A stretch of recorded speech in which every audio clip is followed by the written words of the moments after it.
Bien, ahí escuchábamos otro momento musical a cargo de Alerta Pachuca y pasamos entonces, como habíamos adelantado, a la charla que vamos a tener con una estudiante de comunicación social. Ella es Martina Vite y estuvo, bueno, abordando desde una de las cátedras el caso Solano. ¿Qué tal, Martina? Bienvenida a Tomar la Posta. Hola, ¿cómo están? Muchas gracias por invitarme. Bueno, contanos cómo fue esta experiencia, en el marco de qué cátedra participaron.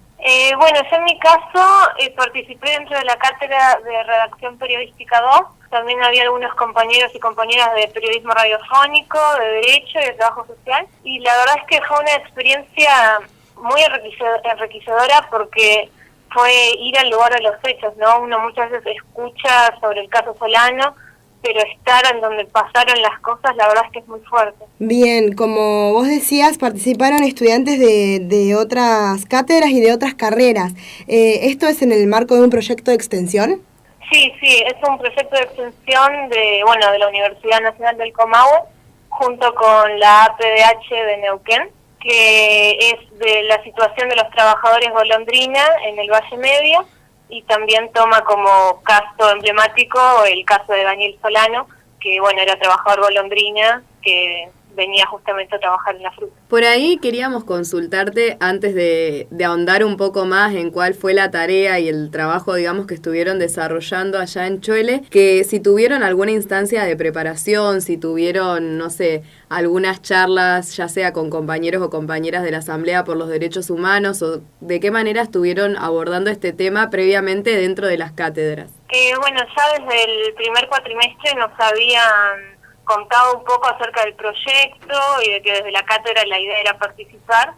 Entonces lo que hicimos fue tener una charla general en la que estuvo Noemí Labrune de la APDH y también algunas docentes de la Facultad de Humanidades que justamente estuvieron investigando ya hace varios años sobre las migraciones de los trabajadores golondrina, entonces nos pusieron un poco en contexto. Y también, vimos documentales sobre el caso Solano, leímos el fallo, tratamos de estar lo más informados e informadas posible, justamente para tener el contexto necesario para poder hacer entrevistas. Martina, Esteban te saluda. ¿Cómo estás? Hola, ¿qué tal? Producto de esta charla que estamos teniendo, nos gustaría también conocer un poco desde tu experiencia como estudiante y también como periodista, ¿cuál fue el resultado que obtuvieron? ¿Cómo fue la vivencia, la experiencia de estar ahí en un lugar, de ir a Chuele, al lugar donde ocurrió lamentablemente la desaparición de Solano? ¿Qué significó para ustedes como estudiantes y también periodistas? Yo creo que como estudiantes, y creo que puedo hablar por mis compañeros y compañeras también, fue, como te decía, muy fuerte porque era estar ahí. Fuimos a Macúa, que es donde la policía se lo llevó. Fuimos a la Campe, en donde Gualberto estuvo tanto tiempo y toda la familia y tanta gente luchando para que aparezca el cuerpo, y hablar con gente que estuvo involucrada desde el primer momento, conocer sus testimonios. La verdad es que como periodistas son fuentes súper valiosas, súper ricas, pero también como persona y como estudiante te moviliza muchísimo porque es un caso que recordemos que aunque hay sentencia, los policías, los asesinos siguen sueltos y que la situación de los demás trabajadores golondrinas no cambió, sigue sumamente precarizada. Entonces es muy movilizador y la verdad una gran experiencia de la que aprendimos bastante, yo creo. Y ahora, ¿cómo va a continuar un poco el abordaje de este tema? Imagino que no solamente van a seguir trabajando sobre temas de desaparición y de derechos humanos, sino que además sobre la condición de los trabajadores golondrinas, que seguramente ha sido uno de los ejes, ¿no? ¿Cómo van a seguir con esta tarea? Desde redacción periodística lo que queremos hacer es un trabajo multimedia, justamente para que se pueda difundir toda la información que recolectamos, los testimonios, y que la gente se entere cuál es la situación de los trabajadores golondrina, que quizás mucha gente no está tan en tema. También desde las demás cátedras de trabajo social, por ejemplo, que fue la cátedra que más se centró en la condición de los trabajadores, van a hacer distintos informes, ellos también hicieron entrevistas, y la idea es que a futuro obviamente esto sea abierto al público, ¿no? Para que todos puedan acceder. Bueno, seguramente vamos a estar tomando contacto entonces cuando lo presenten o quizá cuando, si hacen publicaciones multimedia, también las podemos compartir nosotros desde nuestras redes. Eso desde ya que está la invitación hecha y...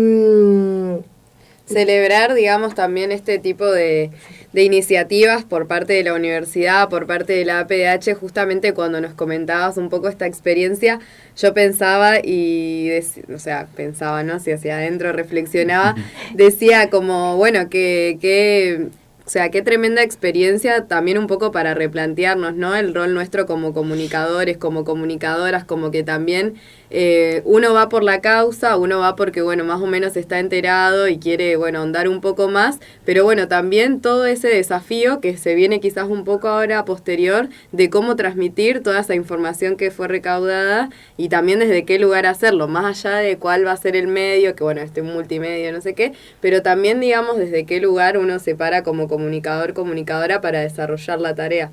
Sí, tal cual, es un desafío y es quizás salirse del lugar al que uno puede llegar a estar acostumbrado y ir a algo con un camino más alternativo, ¿no? Y tratando de verdad de que se vea reflejado todo lo que escuchamos de estas personas allá. Sí, bueno, exactamente. Uno por ahí tiene que, como comunicador, comunicadora, hacer un recorte de esa realidad que estuvo palpando y es muy difícil porque por ahí querés contar todo, pero bueno, principalmente es esto, ¿no? Visibilizar un derecho humano vulnerado que es el del trabajo en cuanto a los trabajadores golondrina y después también la impunidad de esta causa que, como vos decías, si bien tuvo un proceso judicial que terminó el año pasado, los imputados siguen libres. Culpables, sí. Los culpables.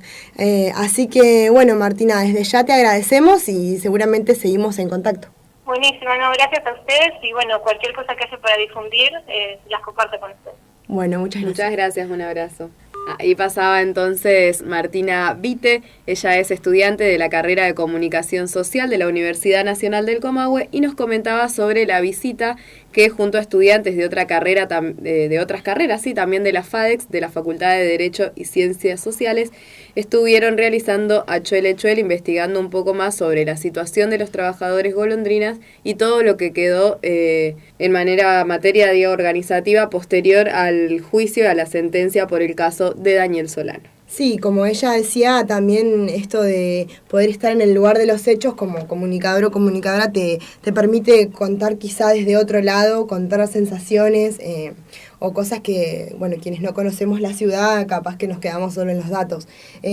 Para ahondar un poco entonces en los datos, recordar que el 1 de agosto de 2018, el año pasado, el tribunal integrado por los jueces María Evelina García Baudini, Oscar Gatti y Gastón Martín, decidió condenar a prisión perpetua a los policías Sandro Gabriel Berte, Pablo Federico Bender, Héctor César Martínez, Juan Francisco Barrera, Pablo Andrés Albarán Cárcamo, Pablo Roberto Quidel y Diego Vicente Cuello por homicidio agravado por alevosía por la desaparición forzada de Daniel Solano.